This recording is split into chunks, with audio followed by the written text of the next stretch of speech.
right, with that story which forms the basis of our discussion, I'm joined by my colleague who is also the host of Maisha Prime News, Rida Kering Chebet, who is going to help me unpack all this. Karibu Rida. Asante sana, Madam Mezuela, for the invite. All right, let's just go straight into it.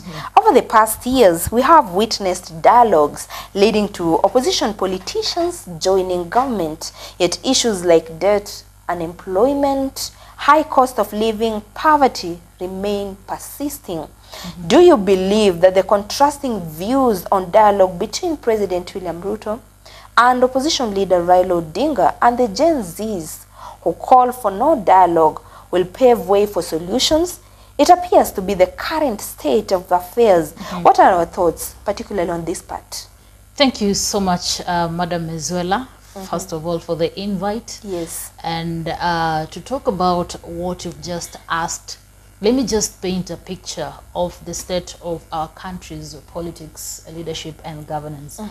Over the years, we've seen dialogue, especially from the opposition side, or in this case, it's been Raila Amolo Odinga.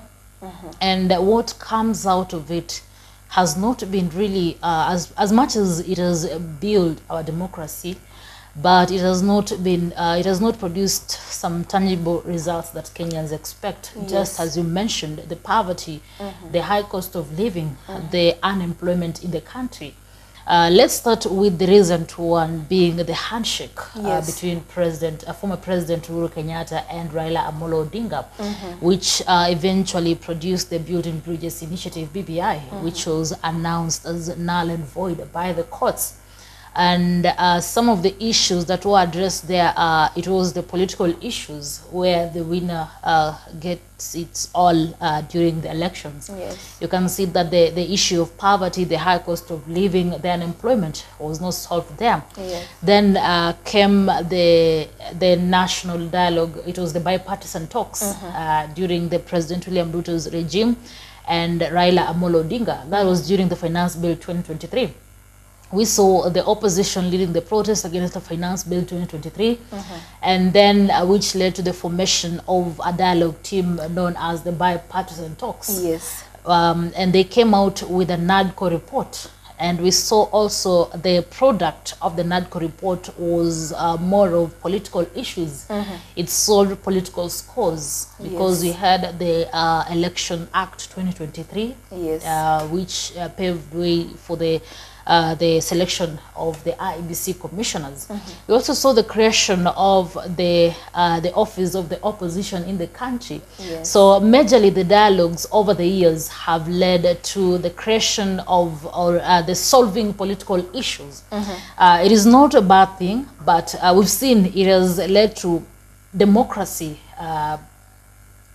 advancement in our country, but it has failed to address the issues that Kenyans want to be addressed, like the poverty, the rate of unemployment, which keeps increasing in the country, the issue of the high cost of living. Remember, even during the bipartisan talks, the Azimio team came out and said that we were unable to come to a conclusion or an agreement in addressing the issue of the high cost of living.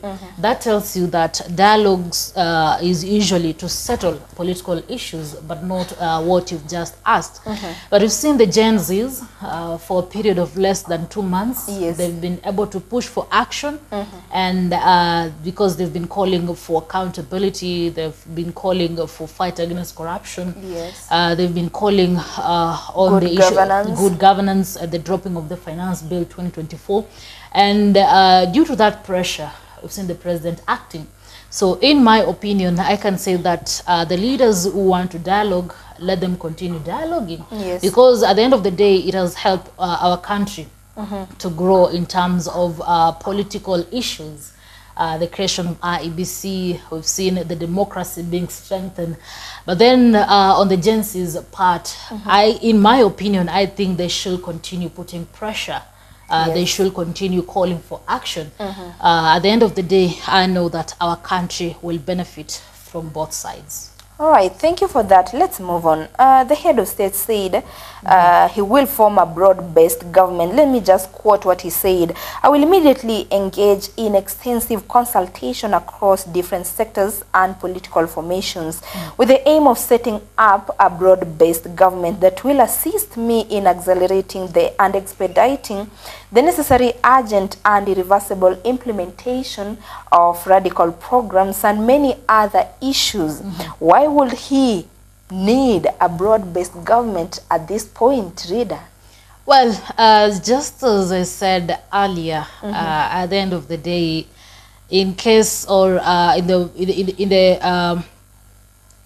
when we have the push and pull in the country, like the demonstrations, in most cases or in the previous years, it has been led by the opposition side, and on this case, it has been Raila Amolo Odinga. Yes. And at the end of the day, the way governments usually solve this issue is by solving the political scores between the two factions. And I think that is what President William Ruto is trying to do at the moment.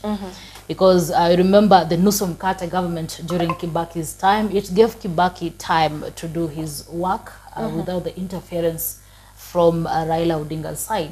Yes. During Uhuru Kenyatta's time, we had the handshake, which also gave Uhuru time, because you remember we used to have demonstrations weekly. So the handshake gave Uhuru time to do his work.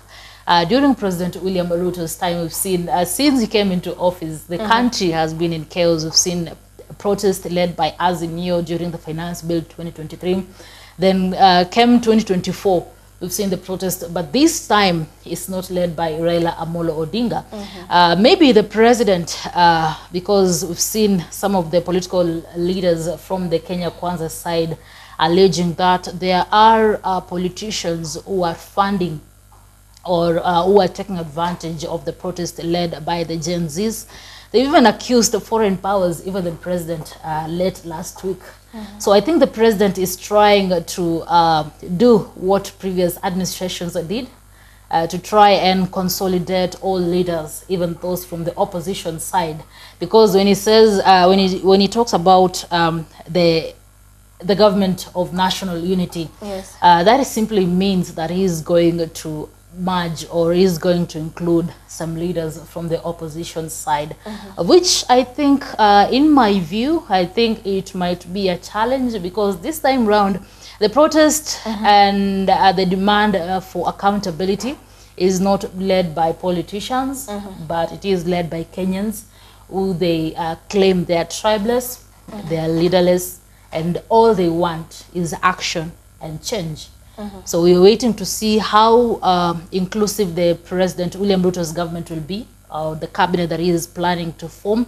But it might be a challenge, because these are the young people who are demanding accountability, who are demanding that the leaders who are put in those places portray good governance. Yes. All right.